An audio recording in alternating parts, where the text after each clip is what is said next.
이 시간 함께 나누실 하나님의 말씀 고린도전서 15장 1절부터 10절까지 있는 말씀입니다. 고린도전서 15장 1절부터 10절까지 우리 함께 봉독하겠습니다. 형제들아, 내가 너희에게 전한 복음을 너희로 알게 하노니 이는 너희가 받은 것이요 또 그 가운데 선 것이라. 너희가 만일 나의 전한 그 말을 굳게 지키고 헛되이 믿지 아니하였으면 이로 말미암아 구원을 얻으리라. 내가 받은 것을 먼저 너희에게 전하였느니 이는 성경대로 그리스도께서 우리 죄를 위하여 죽으시고 장사 지낸 바 되었다가 성경대로 사흘 만에 다시 살아나사 게바에게 보이시고 후에 12 제자에게와 그 후에 500여 형제에게 일시에 보이셨나니 그 중에 지금까지 태반이나 살아있고 어떤 이는 잠들었으며 그 후에 야고보에게 보이셨으며 그 후에 모든 사도에게와 맨 나중에 만삭되지 못하여 난 자 같은 내게도 보이셨느니라. 나는 사도 중에 지극히 작은 자라. 내가 하나님의 교회를 핍박하였으므로 사도라 칭함을 받기에 감당치 못할 자로라. 그러나 나의 나된 것은 하나님의 은혜로 된 것이니 내게 주신 그의 은혜가 헛되지 아니하여 내가 모든 사도보다 더 많이 수고하였으나 내가 아니요 오직 나와 함께 하신 하나님의 은혜로라. 아멘. 오늘 이 말씀을 가지고 오직 은혜라 라는 제목으로 함께 하나님 말씀을 나누겠습니다. 저는 총신대학교를 다니고 졸업을 했습니다. 93년도에 입학을 해서 학교를 다니고 졸업을 했는데 여기 와서 알게 된 것인데 우리 원로 목사님께서는 제가 태어난 해에 총신대학교를 입학을 해서 또 학교를 다니셨다고 하더라고요. 또 지금은 우리 양학열 전사님이 학교를 다니고 있죠. 근데 총신대학교 교정에 보면 은혜의 동산이라고 부르는 아주 야트막한 언덕이 있어요. 야트막한 언덕인데 뭐 동산이라고 부를 정도까지도 아니고 그냥 야트막한 언덕인데 그 언덕 위에 커다란 돌에다가 학교 교훈을 새겨가지고 그렇게 세워놓은 것이 있습니다. 그래서 총신대학교 교훈이 뭐냐면 신자가 되라, 학자가 되라, 성자가 되라, 전도자가 되라, 목자가 되라, 이렇게 5가지가 적혀 있어요.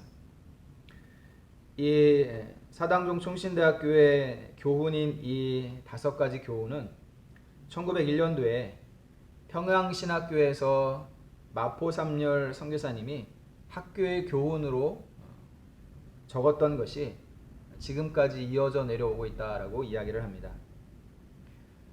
요즘 들어서 이 총신대학교 교훈에 대하여서 종종 그 의미를 생각을 해보게 돼요. 총신대학교는 우리 합동축 교단의 교단 신학교죠.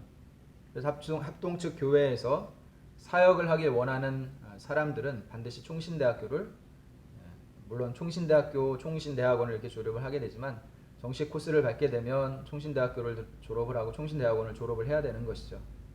그런데 목사를 또 배출해내고 교육을 하고 또 목회자를 길러내는 그런 신학교, 총신대학교, 그 학교의 교훈에 목사를 길러내는 것이 학교의 교훈의 그 앞순위에 있지 않다는 거죠.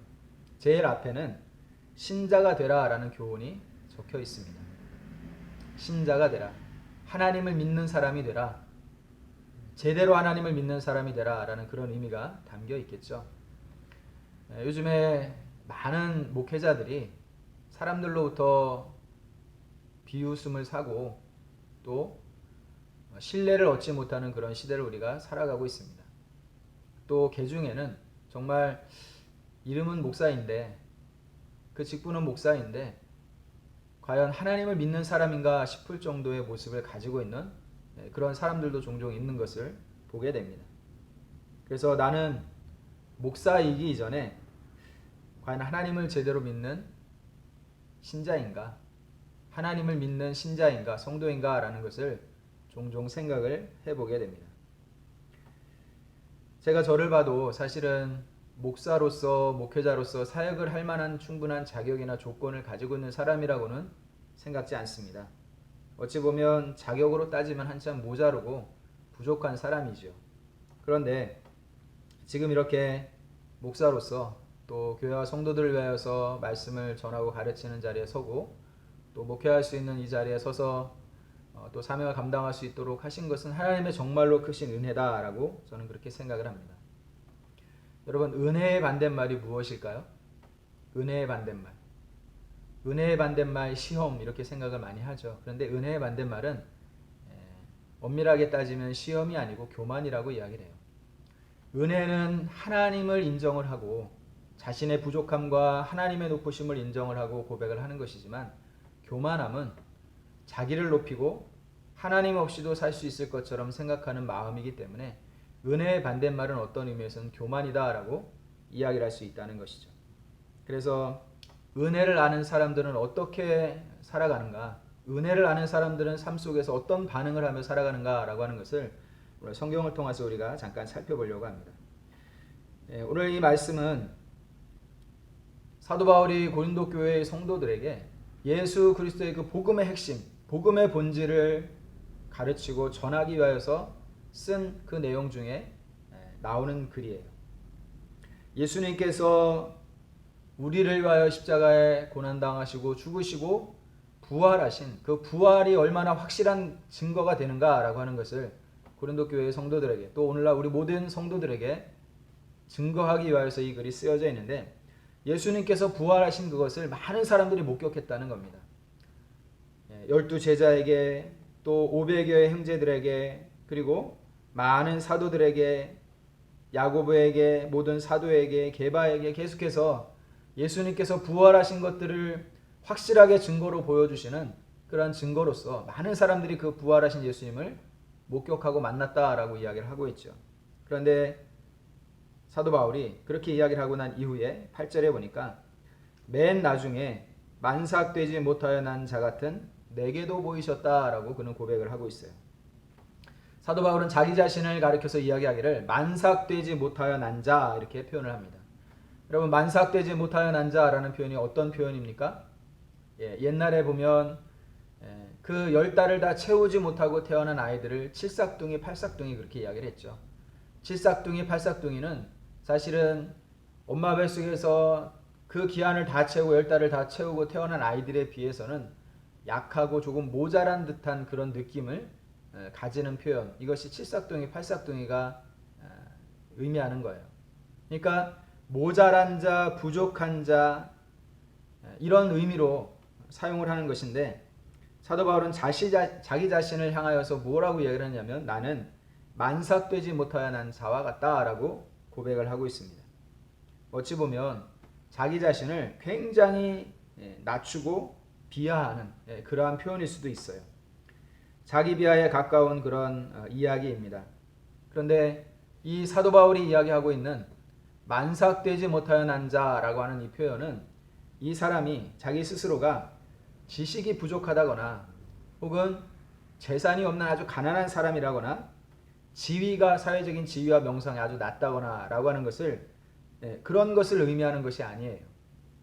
오히려 사도 바울은 날 때부터 자기 자신이 얼마나 대단한 사람인가 라고 하는 것을 사람들 앞에 이야기를 합니다. 나는 날 때부터 내 가정이 굉장히 부자인 그런 집안에서 태어났다라고 이야기를 해요. 그는 태어날 때부터 로마의 시민권을 가지고 태어난 사람이라는 거죠. 그러니까 그의 부모 세대가, 요즘 말로 말하면 그는 금수저에 가까운 사람이에요. 그의 부모 세대가 부유한 사람이라서 이 사도 바울이 유대인이었음에도 불구하고 날 때부터 로마의 시민권을 가지고 있다라고 하는 것은 그의 부모 세대가 이미 로마의 시민권을 가지고 있는 사람이었다는 것이죠. 그때 당시 로마의 시민권을 가지게 되려면 많은 돈을 들여서 그것을 사야만 했다는 거예요. 그런데 로마의 시민권을 이 사도 바울은 날 때부터 가지고 있었다라고 하는 것은 그의 집안이 굉장히 대단히 부유한 집안이었다라는 것을 추측해 볼 수 있다는 것이죠. 뿐만 아니라 그는 그 당대의 유대인들 가운데 가장 존경받는 학자였던 가말리엘이라고 하는 그 학자의 밑에서 문화생으로 배움을 가졌던 사람이었죠. 가말리엘 문화생으로서 많은 지식을, 성경적인 율법적인 지식을, 많은 지식을 배우고 알았던 사람이, 이 사람이 바로 사도 바울이다라고 이야기를 하고 있습니다. 그는 사회적으로도 명성과 권력이 있었던 사람이었죠. 그가 다메섹에서 주님을 만나기 바로 직전까지는 기세가 등등하여서 예수 믿는 사람들을 잡아다가 공회에 넘겨주고 감옥에 가게 만들고 또 잡아 죽이는 데까지 내어주는 그런 권세를 가지고 돌아다니면서 예수 믿는 사람들을 핍박했던 사람이었다라고 이야기를 해요. 그러니까 그가 그때 당시에 얼마나 대단한 위치에 있었는가라고 하는 것을 짐작해 볼 수 있다는 것이죠. 그는 절대로 모자라거나 부족한 사람이 아니었다는 겁니다. 그런데 사도 바울은 오늘 성경이 이야기하기를 나는 만삭되지 못하여 난 자다라고 표현을 해요. 나는 태어날 때부터 모자라게 태어난 사람이다라는 그런 의미로 사용을 하고 있는 것이죠.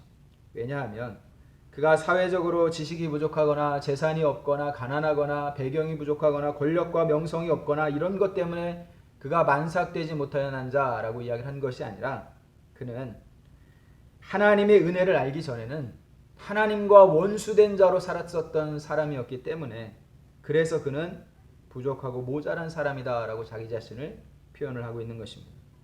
여러분, 저와 여러분들은 엄밀한 의미에서는 모두가 다 만삭되지 못하여 난 자와 같은 사람들이었었죠. 과거에 우리 모두는 하나님과 원수된 자들로 살았던 사람이었습니다. 우리가 의식을 하든 의식을 하지 못하든 우리는 알게 모르게 죄를 지으며 죄 가운데 살았던 사람이었고 죄를 지으면서도 이것이 죄인지를 깨닫지 못하고 알지 못하는 그러한 가운데 살았던 시간들이 많았던 사람들이었다는 것이죠. 하나님께서 죄를 관가하지 않으시는 그 하나님과 우리는 태생적으로 날 때부터 하나님과 원수된 관계로 살았던 사람들이었다라고 이야기할 수 있다는 것이죠. 사도 바울은 바로 그러한 의미에서 자기 자신을 한없이 부족하고 모자란 사람이다라고 이야기를 하고 있습니다. 여러분, 우리는 이 세상을 살아가면서 성도라는 이름을 가지고 살아가요. 거룩한 무리라는 이름이 뜻이죠. 성도, 크리스찬, 또 신자, 이렇게 표현을 하고 있는데 우리 모두는 성도라는 이름을 가지고 살아가요. 이것은 우리가 하나님의 자녀로 부름을 받았다라고 하는 것을 이야기를 하는 것인데 이 거룩한 무리라고 하는 이 이름이 얼마나 은혜로운 이름인지 알 수 없어요. 거룩한 무리, 하나님께서 부르셔서 하나님의 자녀, 하나님의 백성으로 삼으시고 거룩한 삶을 살아가도록 그 무리를 부르셨다. 공동체, 믿음의 사람들을 하나님께서 부르셨다라고 이야기를 하고 있어요. 저와 여러분들은 교회 안에 와서 목사이기 이전에 또 권사, 집사, 장로이기 이전에 저와 여러분들은 모두가 하나님 앞에서 거룩한 무리라는 이름을 가지고 살아가는 성도라는 이름을 가지고 살아가는 사람들입니다. 이것은 이해할 수 없는 하나님의 사랑과 은혜가 강권하여서 저와 여러분들을 강권하여서 지금 저와 여러분들이 각자의 자리에 지금 서 있는 거예요. 저도 말씀을 전하고 가르치는 이 자리가 내가 실력이 있고 자격이 있고 조건이 충분해서 이 자리에 서 있는 것이 아니라 하나님께서 강권하여 부르시고 은혜를 주시고 마음의 소명과 사명을 허락하셨기 때문에 제가 이 자리에 서 있는 것이죠. 여러분들도 역시 마찬가지로 각자의 자리에서 하나님이 부르신 그 부르심의 은혜를 따라서 지금 여러분들이 예배를 드리고 교회 안에서 직분을 맡아서 사명을 감당하는 그러한 사람들로 살아가고 있게 된 것입니다. 여러분, 나의 나된 것은 오직 하나님의 은혜라라는 이 믿음의 고백을 하며 살아갈 수 있는 저와 여러분들이 될 수 있기를 주님의 이름으로 축복합니다. 나는 목사가 되기에 충분한 실력과 인격이 있고 또 영성이 있다라고 생각하는 것은 자칫 교만한 마음이 될 수 있어요. 또 내가 교회 안에서 장로로서 이 교회에서 존경받고 인정받을 만하다라고 스스로 생각하는 것도 역시 하나님의 은혜이기보다는 자기 자신의 마음에 드는 일종의 교만한 마음이 들 수도 있는 것입니다. 권사님, 집사님들도 역시 마찬가지고 우리 모두는 강권하시는 하나님의 은혜로 말미암아 그 은혜 덕분에 지금 이 자리에 있는 것이고 하나님 앞에 살아갈 수 있는 것입니다. 저 여러분들이 늘 하나님 앞에서 나의 나된 것은 오직 하나님의 은혜라라는 이 믿음의 고백을 하며 살아갈 수 있는 우리 렘께 모든 성도님들이 될 수 있기를 주님의 이름으로 축복합니다. 또 오늘 사도 바울은 이렇게 이야기를 합니다. 그 하나님의 은혜가 헛되지 아니하여서 내가 더 많이 수고한다, 그렇게 고백을 하고 있어요. 여러분, 성경에서 이야기하고 있는 바울의 수고는 굉장한 것입니다. 바울의 수고는 정말로 굉장한 거예요. 그가 예수님을 만나기 전에, 다메섹 도상에서 예수님을 만나기 전에 그 예수 믿는 사람들을 핍박하고 박해하였던 그 열심을 가지고, 예수를 믿고 난 이후에도 동일한 열심과 열정을 가지고 하나님 나라를 위하여, 주의 복음을 위하여서 많이 수고한 사람이었다라고 성경은 이야기를 하고 있습니다. 바울의 그 수고는 예수님과 함께 동행하고 예수님과 함께 동고동락하면서 그 말씀의 가르침을 직접 듣고 보고 배우고 예수님께서 보여주셨던 모든 기적과 이적들을 함께 경험하였던 예수님의 12 제자들, 그 사도들이 예수님을 위하여서, 주님을 위하여서 남은 생을 살았던 그 열심과 수고에 비교하여도 모자람이 없는, 부족함이 없는 그러한 바울의 수고였다라고 성경은 이야기를 하고 있습니다. 그가 이룬 일들과 결과들이 이 모든 것들을 증명을 하고 있죠. 여러분, 신약 성경의 절반 이상을 사도 바울이 쓴 편지, 서신들을 통하여서 오늘날 저와 여러분들에게 성경이 기록되어 내려오고 있어요. 또 오늘날 신학의 뼈대가 되고 기초가 될 만한 그런 신학 사상들을, 서신서들을 통하여서 잘 정립하여서 전해주어서 오늘날 우리가 신학이라고 하는 학문을 잘 이렇게 질서 있게, 규모 있게, 또 체계적으로 잘 세워갈 수 있는 그 기틀을 마련한 사람이 누구냐면 바로 사도 바울입니다. 그래서 로마서는 성경, 신약 성경의 꽃이다라고 불릴 정도로 그렇게 신학적으로, 교리적으로 아주 정교하게 잘 쓰여진 그러한 서신서죠. 또한 그가 1차, 2차, 3차 전도 여행을 통해서 소아시아 지역을 다니면서 많은 교회들을 세우고 그 교회들의 그 말씀을 전하고 가르치고 했던 그 사역과 수고가 얼마나 놀라운 일이었는가라고 하는 것을 사도행전을 통해서 우리는 목격을 하고 있죠. 또 복음을 전하기 위해서 다니는 그 여정 가운데 그 얼마나 많은 고난을 당하고 어려움을 당했는가, 복음을 위해 그가 얼마나 애쓰고 수고하였는가, 희생하였는가라고 하는 것을 우리가 성경을 통해서 곳곳에서 목격을 하게 됩니다. 그가 교회를 세우고, 세운 교회가 안정이 되면 또 다른 교회를 세우고, 요즘 말로 말하면 개척해서 교회가 안정이 될 만하니까 또다시 개척을 하고, 또 안정이 되니까 또다시 개척을, 이렇게 해서 교회를 세우고 또 세우고 또 세우는 일들을 계속해서 반복을 했다라고 이야기를 하고 있죠. 그리고 세운 교회에는 디모데와 디도와 같은 또 다른 사역자들을, 후임 사역자들을 세워가지고 교회를 잘 세워갈 수 있도록 지도하는 아주 목회자로서는 이상적인 그러한 모습으로 사역을 잘 감당했던 사람이 사도 바울이었다라고 성경은 이야기를 하고 있죠. 여러분, 사도 바울의 사역에 나타나는 놀라운 기적들이 얼마나 많이 있습니까? 사도행전 19장 11절 12절에 보니까 그가 하나님 앞에서 손수건을 가져다가 그에게 사용하고 있던 손수건을 가져다 사람에게 얹으면 죽은 사람도 살아나는 그런 역사가 일어나요. 또 사도행전 20장 9절부터 12절에 보니까 강론을 듣던 청년이 창틀에서 떨어져서 죽었는데 그 청년을 살려내요.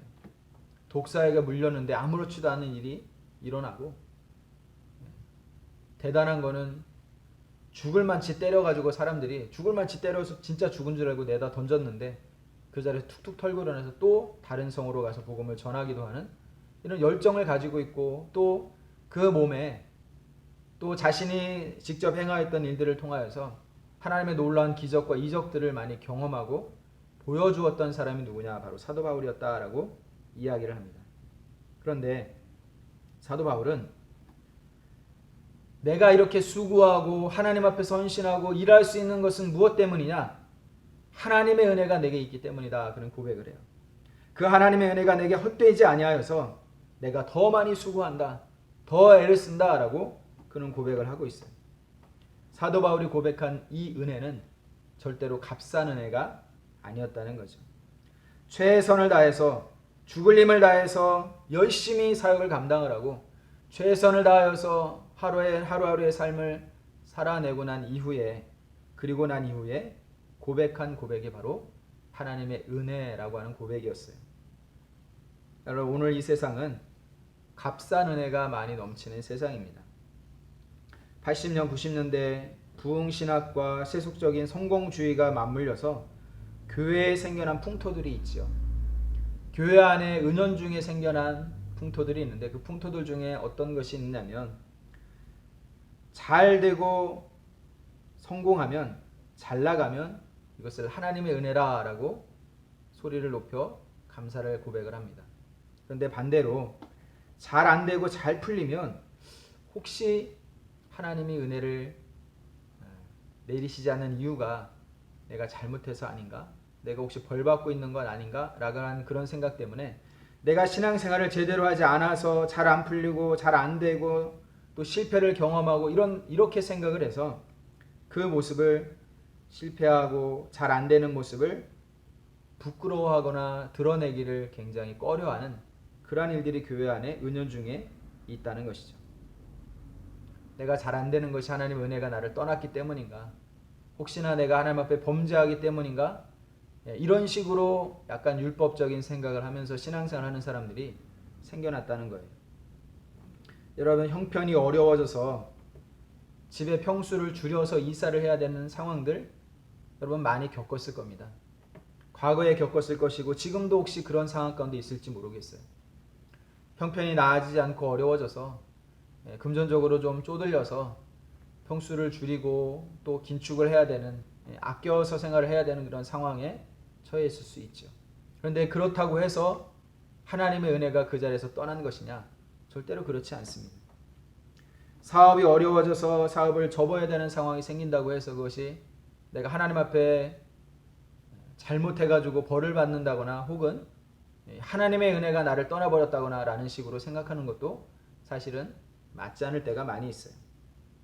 자녀들이 시험에 떨어지는 상황을 겪을 수 있고 또 갑자기 원치 않는 질병이 찾아올 수도 있습니다. 그럼에도 불구하고 여러분, 하나님의 은혜는 여러분들을 강권하고 계시는 은혜다라고 성경은 말씀을 하고 있습니다.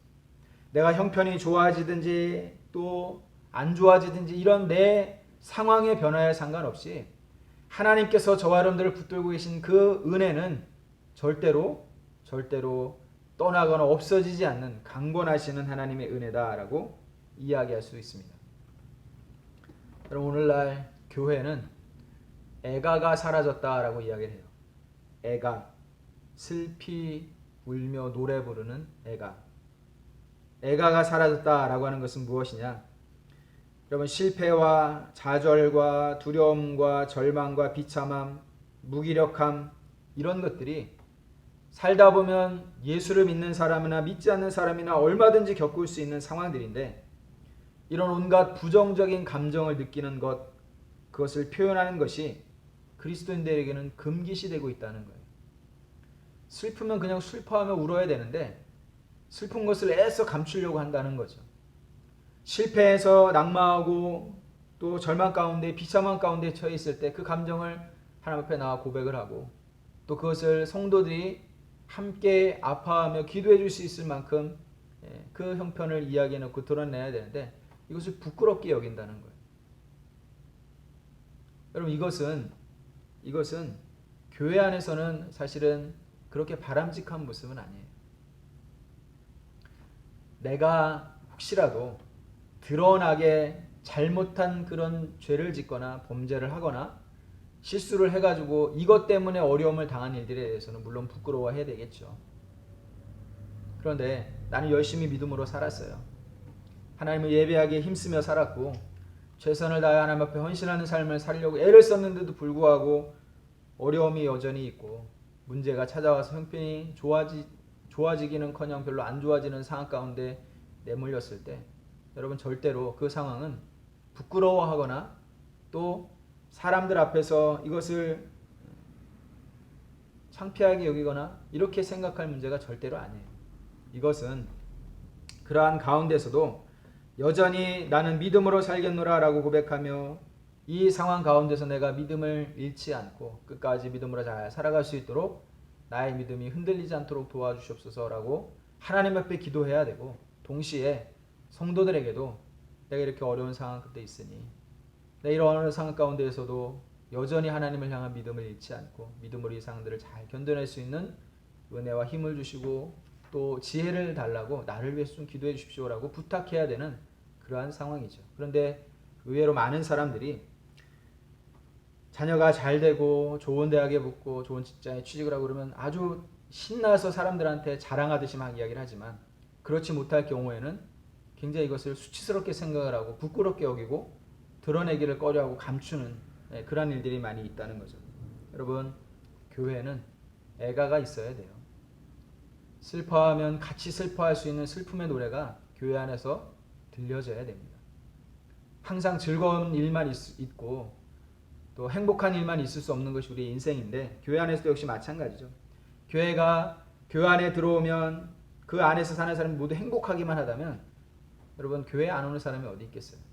근데 사실 교회는 슬픔을 겪고 문제를 만나고 애통하는 사람들이 와서 이곳에 와서 그 애통함이 하나님의 은혜로 치유함을 얻고 성도들의 사랑과 위로와 권면으로 새 힘을 얻는 곳, 그런 곳이지 이곳에 들어왔다고 해갖고 전혀 애통함이 없거나 아픔이 없거나 부정적인 모든 것들이 전혀 하나도 없이 사라진다거나 라고 하는 것과는 그렇게 상관이 없다는 것이죠.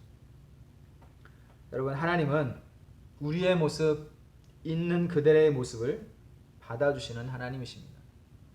저 여러분들이 어떠한 모습으로 지금 살아가고 있든지 우리의 모습 그대로를 하나님께서 받으시기를 원하고 받아주실 뿐만 아니라 그 상황 속에 머물도록 그냥 내버려 두지 않으시는 하나님이시다라고 말씀을 해요. 그 상황을 통하여서 하나님, 우리가 신앙의 교훈, 믿음의 교훈을 배워서 하나님 앞에서 또 다른 믿음의 사람으로 새로워지기를 하나님이 원하시고 그러한 과정들을 잘 지나고 나면 하나님께서 그 훈련을 통하여서 다듬어진 우리에게 하나님께서 맡기실 또 다른 은혜가, 부어주실 또 다른 은혜가 있다라고 하는 것을 성경에 나오는 많은 사람들의 이야기를 통해 우리에게 들려주고 있는 것입니다. 우리 엘렌교회 모든 성도님들이 바로 이와 같은 마음을 가지고 살아갈 수 있게 되기를 주님의 이름으로 축복합니다. 우리는 이 세상을 살아가면서 여전히 실패할 수 있고 절망의 상황들을 만날 수 있고 비참하고 애통해야 할 만한 그런 상황들을 만날 수도 있어요. 예수 믿는 사람들로 충분히 얼마든지 겪을 수 있는 그러한 상황들입니다. 그러나 그러한 상황 가운데에서도 하나님께서 나와 함께 하신다, 하나님께서 나에게 은혜를 베푸신다라고 하는 이 사실 하나는 절대로 변하지 않는다라는 것을 꼭 기억하고 믿음을 간직하며 살아갈 수 있는 저와 여러분들이 될 수 있기를 주님의 이름으로 축복합니다. 그래서 사도 바울은 10절의 말씀에 결론적으로 그러나 나의 나된 것은 하나님의 은혜로 된 것이니 내게 주신 그의 은혜가 헛되지 아니하여 내가 모든 사도보다 더 많이 수고하였으나 내가 아니요 오직 나와 함께 하신 하나님의 은혜로라. 하나님의 은혜 때문에 내가 더 많이 수고할 수 있었고 이 많은 일들을 할 수 있었지만 이것조차도 내가 내 혼자 힘으로 한 것이 아니라 나와 함께 하신 하나님의 은혜로 말미암아 은혜 때문에 그 은혜 덕분에 할 수 있었던 일이다 라고 그는 고백을 하고 있습니다. 우리가 신앙생활을 하다 보면 또 특별히 교회에서 열심히 충성하고 봉사를 하다 보면 그 수고와 헌신으로 인하여서 교회가 세워져 가는 것을 보게 되죠. 우리 엘림교회가 지금 이런 모습으로 있기까지 그 사이에 얼마나 많은 사람들이 땀을 흘리고 수고하는 수고를 아끼지 않았겠습니까? 원로 목사님 계속해서 지금까지 지나오면서 교회를 세워오기 위해서 수고하고 땀 흘린 그 수고를 아마 헤아릴 수 없겠죠. 또 목사님과 함께 지금까지 오래도록 함께 신앙생활을 해오셨던 교회 어르신들 같은 경우에는 얘기를 들어보니까 처음에 이곳에 왔을 때 정말 다 쓰러져가는 공장 건물 안에 쓰레기만 드러낸 쓰레기만 차로 서너 차를 걷어내고 옛날 아주 양은 양철 지붕으로 된 이거 다 페인트 칠하고 벗겨내고 또 다시 걷어내서 지붕 깔고 리모델링 해가 갈수록 조금씩 바꿔가고 이렇게 해가면서 이렇게 교회의 모습을 이렇게 만들어 왔는데 그 사이에 여러분들이 감당한 그 수고가 얼마나 많이 있었겠어요. 그러나 그렇게 수고하고 애를 쓰고 많은 일을 감당하고 나서도 이건 내가 한 것 아니라 나에게 은혜 베푸신 그 하나님의 은혜로 내가 수고할 수 있었고 내가 지금 많이 수고하고 애를 써서 이렇게 교회를 잘 아름답게 세워왔지만 이것조차도 나와 함께 하신 하나님의 은혜로다라고 고백할 수 있는 그런 믿음의 고백이 여러분들에게 저에게 있게 되길 주님의 이름으로 축복합니다. 교회를 세워가는 것은 절대로 쉬운 일이 아니에요. 굉장히 많은 어려운 일이 있습니다. 또 부담스러운 일들이 있죠. 육체적으로 피곤하고 애를 써야 되는 그런 일도 많이 있습니다. 우리 권사님들이 지금은 이제 연세가 드셔서 그렇게 못하신다고 하는데, 예전에 1년에 2번씩 바자회를 그냥 그 추운 겨울에 드럼통에다가 나무를 떼가면서 그렇게 바자회를 해가지고 교회 살림살이 하나씩 장만해내고 건축헌금을 하고 이렇게 애를 써왔다고 이야기를 들었어요. 이 수고가 얼마나 값진 것입니까?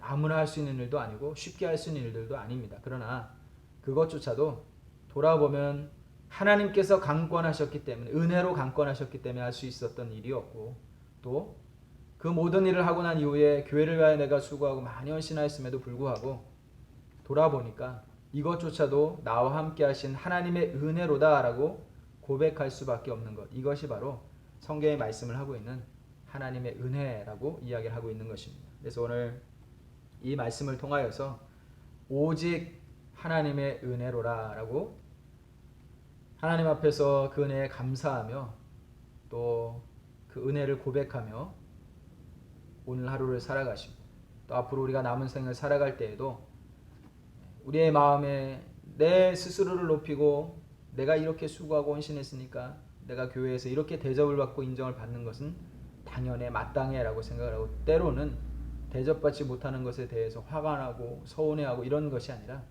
하나님, 내가 이 자리에 이렇게 설 수 있었던 것, 내가 이렇게 직분을 맡아서 지금까지 이렇게 해올 수 있었던 것, 이건 모두가 하나님의 은혜입니다. 하나님의 은혜가 나를 강권하셨기 때문에 내가 할 수 있었고, 내가 많은 일들을 다 해온 것 같지만 이것조차도 나와 함께 하신 하나님의 은혜 때문입니다 라고 고백할 수 있는 진정한 믿음의 사람들로 살아가는 우리 엘림교회 모든 성도들이 될 수 있기를 주님의 이름으로 축복합니다. 기도하겠습니다. 하나님 아버지, 은혜를 감사합니다. 사도 바울이 그 어떤 사도들보다 많이 수고하고 애를 쓰며 교회를 세우고 또 복음을 전하는 일들에 수많은 귀한 일들을 감당을 했음에도 불구하고 자기 자신을 만삭되지 못하여 난 자라고 이야기하고, 또 하나님의 은혜가 아니었으면 할 수 없었던 일이었다라고 고백을 하며, 오직 하나님의 은혜를 고백하는 이 모습을 바라보면서 우리도 또한 겸손히 하나님 앞에 하나님의 은혜를 고백할 수 있는 믿음의 사람들이 되게 하여 주시옵소서. 교회를 위하여 주의 영광을 위하여서 지금까지 수고했던 그 수고가 헛되지 아니함을 기억하게 하시고, 그 모든 수고와 헌신과 이것으로 인하여서 하나님 주의 몸된 교회가 지금까지 이렇게 세워져 온 것을 감사합니다. 하나님 아버지, 하나님께서 나를 통하여 이 귀한 사명들을 감당하게 하신 것을 감사케 하시고, 또 나에게 은혜를 강권하셔서 그 은혜와 함께 이 일들을 감당하게 남은 생도 이러한 믿음을 고백하며 살아갈 수 있는 우리 함께 모든 성도들이 될 수 있도록 인도하여 주시옵소서. 감사를 드리며 예수님의 이름으로 기도드렸습니다. 아멘.